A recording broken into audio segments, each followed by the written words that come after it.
Hello and welcome to another episode of Drafting Notes, the show where we like to take one writing topic that has been on our minds and try and hash out the best way to approach it, I guess. I'm Marco. I'm Tarek. This week actually it's not our idea. It was someone on our Discord from our Patreon page that suggested it. Gordon was talking about that age-old question: planning or pantsing. Do you sit and outline your novel in detail, or do you just write by the seat of your pants? Discovery writing, it's sometimes called. Yeah. And is there a happy medium between the two that can give you the benefits of both of those types of things? I know, Tarek, that you are very much against the whole idea of planning. I hate it. I hate everything that planning stands for, and I won't see it. No, I always get stressed about planning because I worry that if I plan too much, it kind of sucks the spontaneity and the fun out of it a little bit. And I think I do that when you're writing a book or something that's like 70,000 words plus. You need to have some idea of where you're going. Like I know some authors do genuinely sit down there and have no idea where it's going and write a book, just in one long go. And I don't understand how that's possible, frankly, and or if they're telling the truth. But so I think you do need to have some level of planning. And I think for me, I like to have like an idea of what the story is, obviously, what the setup is, maybe the opening scene, and then 2 or 3 kind of tentpole moments or cool scenes I think I want to see happen. Maybe like a twist or reveal or something. Yeah. And then an ending. And I don't always have all those stuff before I start writing, but I'll have maybe some of them. And often, we've chatted before about this, about how you can think about a book and the kind of tone that you want to try and strike with it and the vibes and what other books you want it to be similar to, etc. And then suddenly comes at a point when you're like, I just need to start writing it now. Like I need to start putting it down on paper. And I feel that urge often overtakes my ability to sit and plan stuff. I'm too eager to get into it sometimes. So I will start into often without a massive plan to follow. And I don't mind that too much because I feel it probably makes it a slower process to write the whole book, and a lot of more weighted words, weighted chapters and stuff. But I think it's how I kind of work out. It's probably how I work out the plan as I go, I guess. Yeah. So you're not, as you say, you're not a complete discovery writer in the sense of just like, I'm just going to start with a blank page and see where this takes me kind of a thing. And I suppose people who do that's almost like to me, that's someone who's like, I don't even know what kind of book I want to write or exactly what it's about or the story, and I'm going to discover that as I go. It's interesting. I mean, that's we have to. I think it was Richard Swan we had on our main podcast, which he said that he didn't really think there was a difference between planners and pantsers. It's just how people think of it, really, because even is that first draft you planned? Exactly. Yeah. Is the first draft just a detailed plan in a way? I think there's something in that, to be honest. And I suppose that is going back to Gordon's initial point. Is there a happy medium? I guess that is the idea, that somewhere in there, often there will be moments, even if a discovery writer starts writing, but then will pause and start to think, right, where's this going? Yeah. And sometimes, we've spoken to guests that will do that. They'll start a story and then pause and then sort of plan out, or at least think about, where am I going for the next 2 or 3 chapters? Yeah. And they won't think further ahead than that, but they'll have some idea of where they're going. And I think whether people say they're doing that or not, they must always have, I think so, something like that in their head. There has to be. I can understand actually at the start of a novel, you might just have a character or a theme or something you want to explore, and you just start writing it, and you might end up with a chapter, and then you might think, right, maybe there's a different perspective, and you give a different POV character or something. So I could see at the start that there is no plan. But then as you start to coalesce these things together, you must have to then start to think, I mean, that always seems like what path am I going to? Plan, doesn't it? Always, I mean, it is that kind of, I think there is a lot of truth in that. Is people who say they don't plan, is their first draft just not a plan?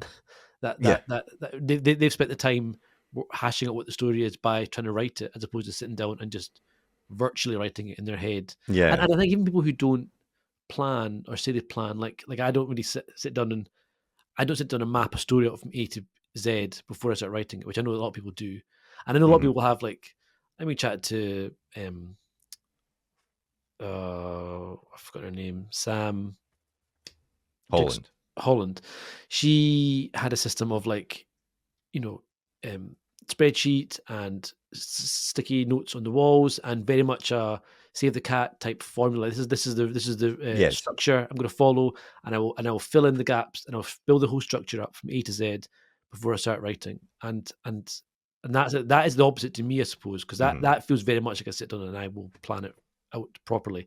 But I think even if I'm not sitting down and planning it like that, I guess you're always thinking about it, and you're walking around during the day and you're thinking about stuff, even subconsciously, like where's it going to go from here? What could happen? What could a twist be? Where could I take it unexpectedly? Or you get an idea for something. That's I could do that. I could incorporate another idea I had previously. So I think there's always some element of planning going on in your head, even if you're not sitting at a desk and planning it. Yeah, I mean, yeah, and when I would put myself in the planning camp. So when I sit down to write a story, obviously in that very early stage, I will have an idea Yep. of.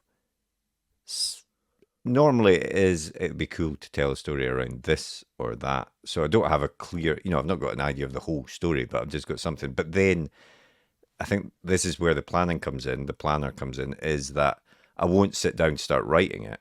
Yep. I will think, right, well, okay, that's a cool concept. How could that turn into a story? What would it need? Okay, well, there's probably be this character and this. And so I will spend quite a lot of time trying to get that clear in my head. But I'm not someone that will ever have like a very regimented thing, Yeah. even after all of that, where I'm like, right, in chapter one, this is going to happen. Chapter two, this is going to happen. Chapter three, this Okay. is going to happen. What I tend to do is like, I want to have a bit like what you said about, but probably a slightly more structured tempos. But, I'll Yep. have certain moments that I want to happen, and maybe certain, I'll say, right, in act one, this probably has to happen. I don't really think in acts, but, just structure wise, at the start, this has to happen. In the middle, this has to happen. And at the end, I want this to be the climax. Yeah. And then once I feel that I've got enough of that there, that I'm confident that I have a story, and I guess that's why I do plan. I'm like, is there enough here for Hmm. me to start writing the story? And once I have that, I will then start writing it, and I'll aim towards these tempos. But sometimes in the writing, that will change because as I get to as the characters go on the page and stuff, you start to Yeah. think, oh well, wait, maybe they could do that, or maybe that could do that, and the tempos will shift sometimes. But the most likely the main ideas that I've had, the main plot points, are probably going to stay the same. Not always, but probably these things are going to stay the same. But the routes by which I get to these places are going to be different. And what I found myself doing in the most recent stuff that I've been writing is that I'll write by the stage I start writing, having done all that planning, Yep. I can normally get a good start into a story, maybe 5,000-10,000 words. Yeah. And then I will pause and I'll say, right. And I will, at that stage, plan out a little bit more for the Yeah. next section. Yeah. And then I'll write that next section, and then I'll plan out a little bit more. And then I think maybe later on in the process, all things going well, you've got that horrible middle bit that we've talked about on the main Yeah. podcast Yeah. before, Yeah. where It's every a author, slog. I think, always Feels like has it's to not slog working. through it. Yeah. But I think once you've got over that bit, it's almost like, because of all that planning I've done, because of everything that I've been doing, You're like I'm able to, steamrolling towards the yeah, I finish. can steamroll towards the Yeah. finish, and I can Yeah. get there quickly. And what I feel with, because of my planning, because of that whole process, is that I do feel that I often end up with a pretty clean draft at the end Yeah. of it. It's Yeah. not perfect by any means, Yeah. but it's a draft that I'm happy to give to beta readers after a bit of, after a read through, obviously, and Yeah. checking it Yeah. all works Yeah. and stuff. But whereas I know your drafts, you often, and Oh, you call them vomit drafts, your yeah. first It's a drafts. total mess. Like a lot of stuff will have changed halfway through because I've decided I want a character to go in another direction, and I'll be like, well, I'll have to go back and I'll fix that. I'll put in a whole backstory to make that make sense up to that point, etc. So yeah, I think, and I think that is a downside of not planning at the start, is that your first draft is much more messy, and then you do have to go back and wrangle it back into shape. And I think you've said a lot of interesting points there, that actually your 10,000 word chunk bit, I find really Yeah. interesting because I've done that a little bit where I do 10,000 words, kind of like polish that almost, make sure that's good. Do another 10,000 words, polish that, it's quite a nice way of breaking down the stress of like, oh gosh, I was on 20,000 words. Just got 50,000 to go. It makes much more manageable chunks, and it makes the draft much cleaner at the end. And I think also you're able to spot if something's not working. It's only 10,000 words you're scrapping because you're like, this isn't the whole bit's not working. I know it's this chunk because it was working fine before that. Yeah. So I feel it's quite nice. It kind of makes it could be mini books that you're writing. Yeah, but I do wonder sometimes, like, because I know certainly one of my issues has been in the past is that I can get too caught up or too stuck on a point, and I think that is maybe because I've been too rigidly trying to say I need to Yeah. get to this point in my plan. Whereas if I was planning a bit less, I think I would have had the freedom to just go, right, I'm going to just write through this and I'll I know what you find mean. somewhere else and I'll find a way through this. And I find that very difficult. I find that But then personally quite difficult to do. that's as you said, is I think having and somebody it feels like we're not a million miles apart, but I think you talk about having those kind of tentpole moments, whatever, that you want to hit, and being flexible about how you get there. And I think that flexibility is the key part for me. I think because another worry I have about over planning is that the more I plan something, and the more, especially if it's a kind of crime novel where everything's kind of like you've got red herrings, everything's kind of slotted together, then you do want to stick to that plan because you're like, I know this works, so I'm going to follow it. But then once the characters begin taking on lives of their own, and the voices, and it sounds really wanky, but it's true. You start to things aren't working because you're pushing against what the character wants to Yeah. be. I think that then does force you to say, I'm going to have to just chuck this plan because this character isn't an arsehole, or he's not a nice Yeah, guy yeah. anymore, or whatever. That's not who he is anymore. I do need to, and he's more interesting the way he's become. So I need to let him do what he wants to do, and I do need to sacrifice that plan and be flexible and find out. Maybe I'll get back to that tent pole I had planned, or maybe I'll need to chuck the whole tent pole out and just find out a whole new Yeah, third act or exactly. second act or Exactly. whatever. Yeah, I, th- I, and I that, think that I is think tough. That I find that very, very, very hard as well, mhm. to be honest. Yeah, I think that's right. I mean, I think you've got to find. I think the point is, we've spoken to over 200 people on the podcast, and everyone does it differently in some Yeah. way. And you've got to just find the method that works for you the best. Now, like I said before, the idea of sitting down without any sort of idea and just starting to write a whole book is quite Terrifying. scary to me. I need to mull it over. I need to have some idea of where I'm going. But other people clearly can do that, and that's brilliant. And I don't think, this is more a bit of general writing advice, which is don't ever take writing advice as prescriptive. I think Oh you just God, have to yeah. listen Everyone's got their to own system, and exactly. And I think yeah, that this, especially true of planning and pantsing. Some yeah, people will yeah, want yeah. to outline their stuff, and some people won't want to outline their stuff. And you've just got to work out what is the best method for you to get the Yeah, words on the yeah, page. I yeah. think that's ultimately what you've got to do. Do you ever find that you've got your tempo bits you want to hit, and you're kind of working there, and suddenly you find you're getting there way quicker than you thought you would, and you're like, Hmm. actually, I thought this was enough plot I had kind of roughly, Yeah, even roughly mapped out in my head to be a book, but actually it's like half a book. yeah. And what do you do at that point? Do you? I guess it depends what kind of book you're writing, but do you let the plot say, right, well, I need to put more stuff in. I need to put more trials in, more obstacles to overcome to get to the end. Or do you say, no, I need to actually slow this down and let it breathe more I and think space these out? by that stage, I think you kind of feel what the story is anyway, or I do, Hmm. and you kind of the answer might be different in different books to to that point. Yeah. Sometimes you might have to do one, or sometimes you might have to do the other. In the book that I wrote most recently that I completed, there was a bit where there's a series of flashbacks Yeah. that tell the main characters' histories Yeah. and are revealed at different points through the story to sort of coincide with what's happening in the Yeah. main timeline.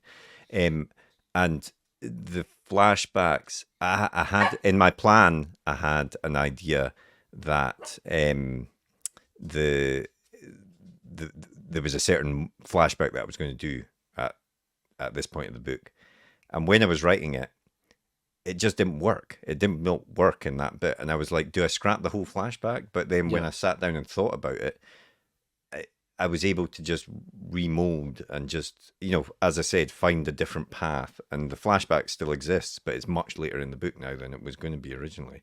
So that's why I don't think you should ever be too rigid. I know people that will sit down, although, as I say, if it works for you, it works for you. But I know people that sit down with a spreadsheet and will have, right, chapter 1, this happens, chapter 2, this happens, chapter 3, this happens. And to me, personally, that's too rigid, because I will then get too caught up in that. And if it doesn't work, I find it goes back to what we said in an earlier drafting notes episode. I find it difficult to rework something that is so rigidly fixed. I know what you mean. Yeah. I do feel if you have a plan like that it's and you're able to stick to it, it probably makes for a very quick draft, because you know exactly where you're going. But I suppose but then you've spent. But you probably put in the work at the front. You front loaded the work in that. I think it is. I do think it is kind of like what Richard Swan said, in that someone who pants a first draft is probably spending as much time and potentially words as someone who's plotted out a first draft. And that whereas, as you say, someone who plans a first draft, that first draft will be very clean, whereas someone who pants a first draft is very messy. But maybe that's just their plan, which then in their second draft is almost like the plotter's first draft. Yeah, exactly. Maybe it's both sides of the same coin, to be honest. Exactly. So what we're saying is that this whole episode, we have discovered nothing. I don't know what I'm doing. It's just a total mess. Well, I have to cry 30,000 words. It has to be tears on the keyboard, otherwise it won't work. Exactly. I mean, I definitely get to the slog through point. Yeah, that's maybe a topic for a future episode, though. Yeah, but we'll wrap it up there with that conclusion that we have helped with this episode. But if you did enjoy the episode, there will obviously be more weekly episodes of Drafting Notes. They will be going up on our Patreon, which I'll put a link to in the video if you're watching this now. And you can check that in the podcast description as well. And otherwise, they will be released eventually on our YouTube channel for everyone. But we hope you've enjoyed these first few episodes of Drafting Notes. We wanted to put them out there so people could get a bit of a flavour of what they are and what we're hoping to do with them. And we hope they're of interest, and you do check out the Patreon as well. And we will speak to you on the next episode. If you've got any suggestions for Patreon, for Drafting Notes episodes, then please do let us know.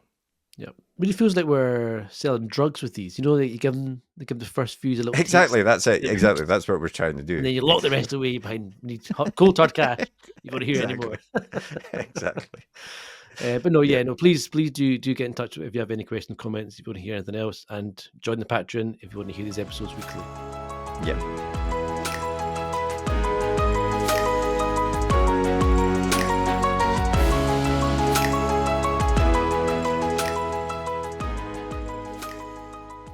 Well, we hope you enjoyed that episode. If you did, be sure to hit that thumbs up button and hit the subscribe button so you never miss an episode like these ones down here. And if you want to get in touch, you can do so by finding us on our social media platforms up here, or drop us a comment way down below there. But otherwise, thanks for listening, and join us for the next episode. See you later.